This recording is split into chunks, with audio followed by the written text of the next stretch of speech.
Olá, eu me chamo Rodrigo Rodrigues, sou terapeuta ocupacional, especializado em reabilitação neurofuncional e de modo mais específico no paciente pós acidente vascular cerebral, o AVC. Para falarmos sobre planejamento de rotina e vida funcional após o AVC, é importante que primeiro nós nos atentemos a alguns pontos que já faziam parte da vida desse indivíduo que sofreu AVC.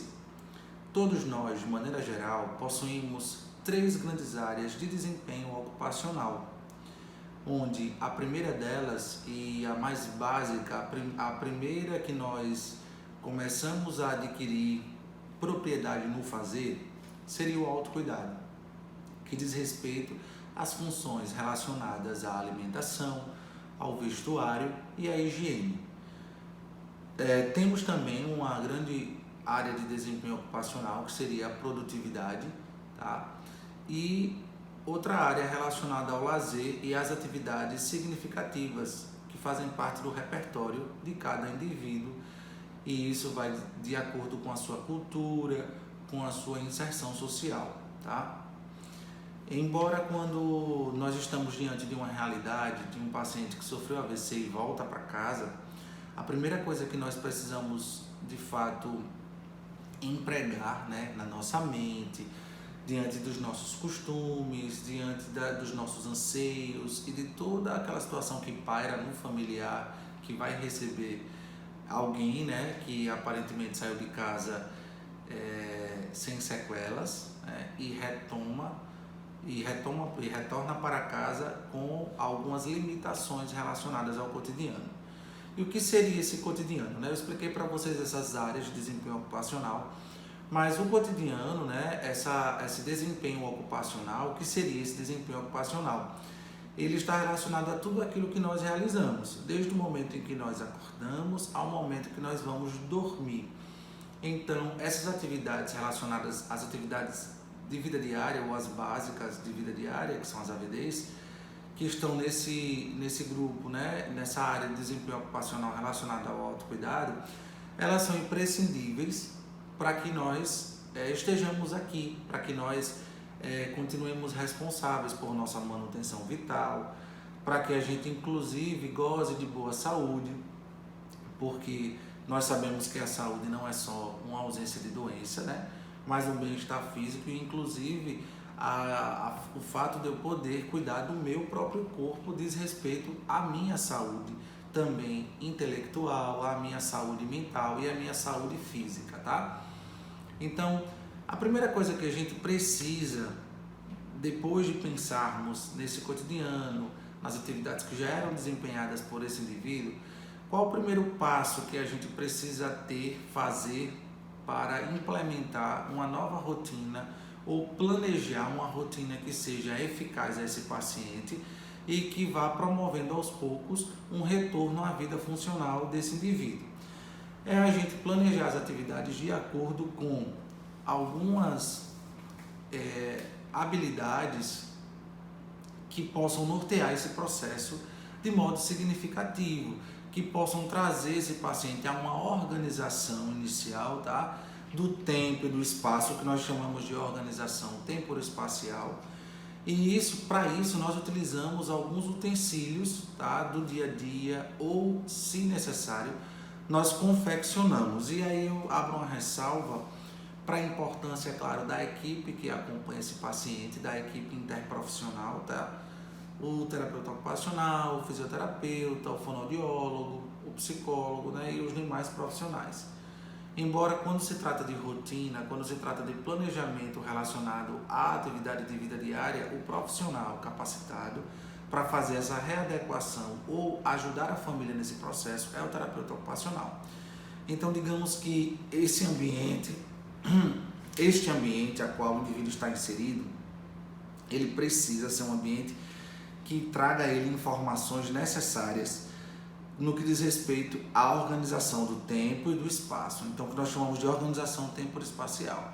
Então, essas janelas elas precisam estar abertas para que ele tenha uma informação do meio externo, se está de dia, se está entardecendo, se está à noite. E esse reforço é realizado com o que nós chamamos de sinalizadores.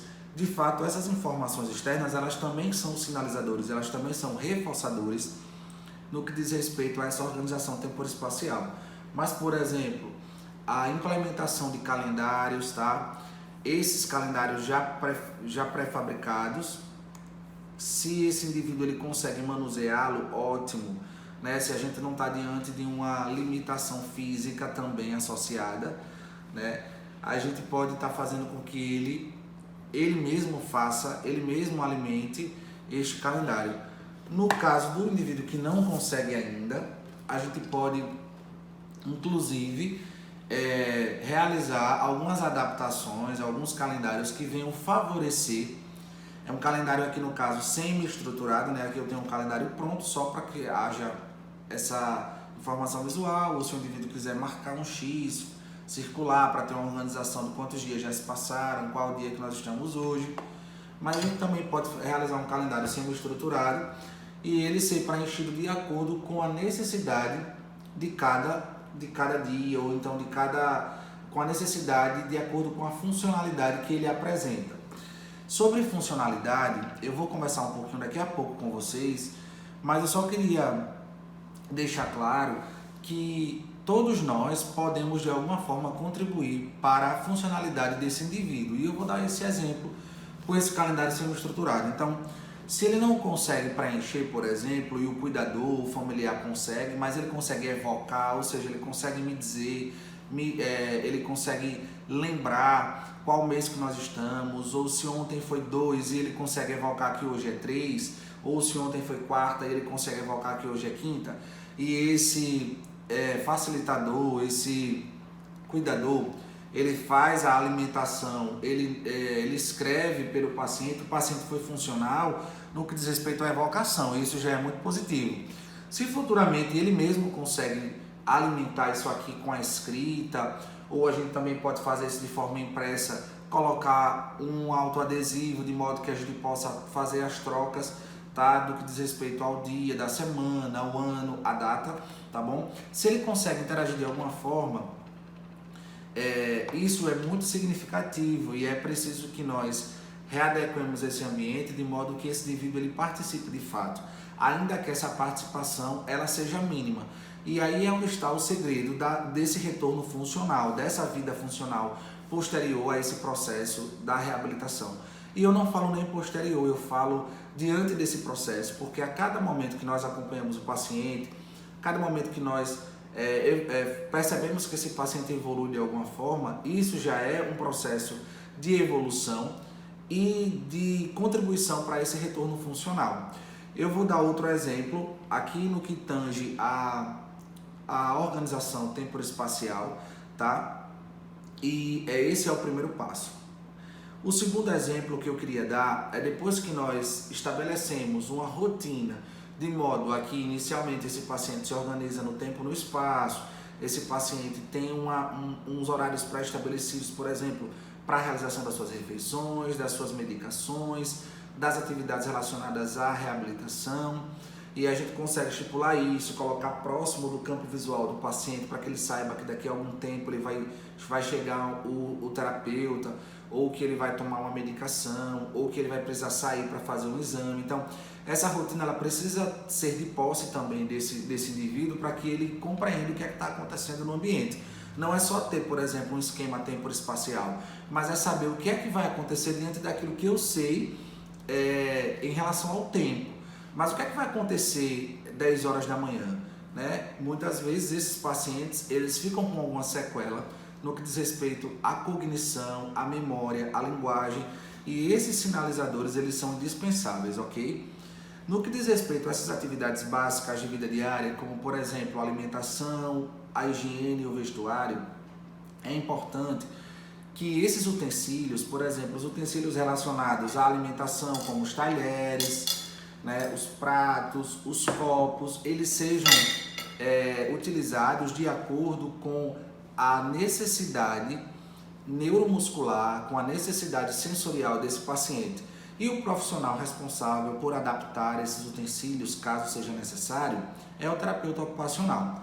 Vou dar outro exemplo simples, tá? Aqui eu não estou eu não estou mostrando nenhum utensílio adaptado, tá? Porque o objetivo não é a gente falar da ciência necessariamente acadêmica, mas a gente trazer uma informação que seja consistente para vocês, familiares e usuários, né? E pacientes que tiveram AVC. Então, por exemplo, em muitos casos existe aquela crença de que o paciente sofreu um AVC, eu não posso fazer esforço com ele. Eu vou fazer por ele por enquanto que o médico autorizar ou que alguém disser, pode fazer agora. E não é bem assim. É claro que as orientações terapêuticas, as orientações clínicas, né, as orientações de ordem clínica cirúrgica, elas são indispensáveis e elas são importantíssimas para serem seguidas. Mas eu sempre falo para os meus pacientes, de acordo com a avaliação, a anamnese que eu faço e a implementação desse plano terapêutico, que na construção dessa rotina a gente coloque a participação efetiva ao máximo, ou seja, a participação máxima, a mão na massa máxima que esse paciente puder fornecer. Então, se eu tenho uma mão direita que ela está sem força, que ela não está com a movimentação adequada, que ela não consegue prender ou fazer a apreensão, por exemplo, do copo, trazer esse copo à boca, mas que ela pode, por exemplo, servir como um apoio, como um reforço de informação sensorial, para que o meu organismo entenda, para que o meu sistema nervoso central entenda que esse meu membro, ele está em atividade, eu vou, por exemplo, manusear.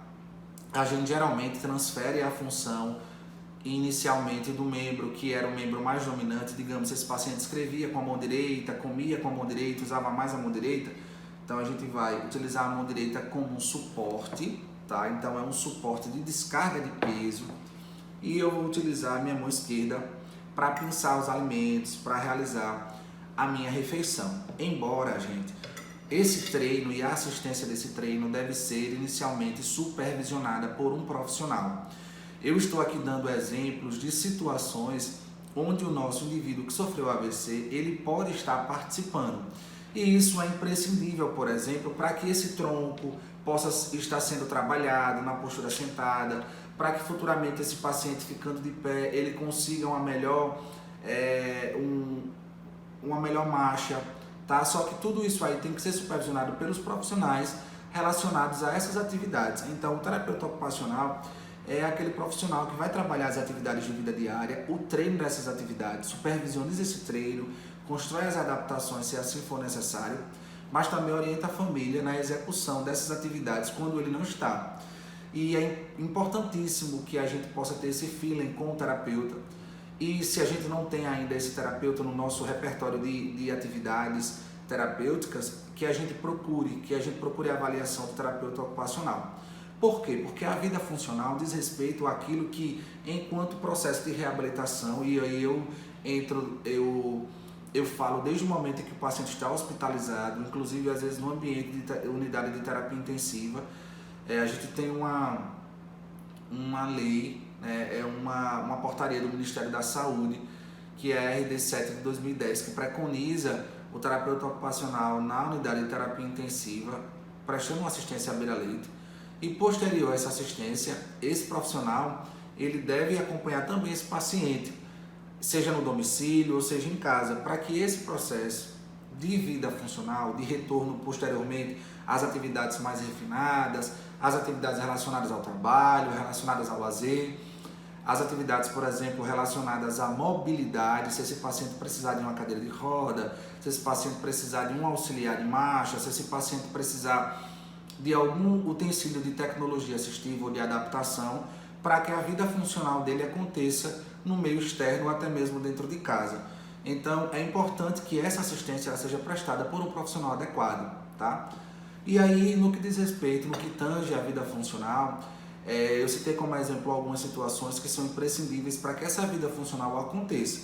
Mas se nós prestarmos atenção, tudo parte do princípio que esse paciente precisa ser visto como alguém capaz, ainda que haja algumas limitações, após o estabelecimento de uma rotina, de um novo planejamento, para que haja uma adaptação, tanto uma adaptação comportamental, uma adaptação neurológica, uma adaptação ambiental, para que aos poucos ele vá retomando as atividades que anteriormente ele realizava de modo pleno, tá? Até mesmo a inserção desse indivíduo no meio externo, no trabalho e nas atividades que diz respeito ao lazer e aos demais, ao repertório de atividades que façam parte do contexto desse indivíduo, tá?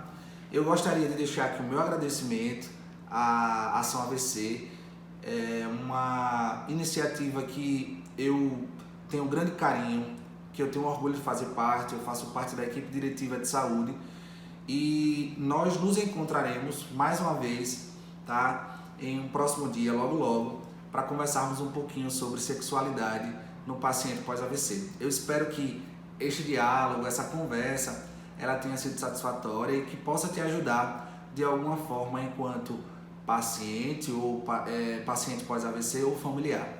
Obrigado.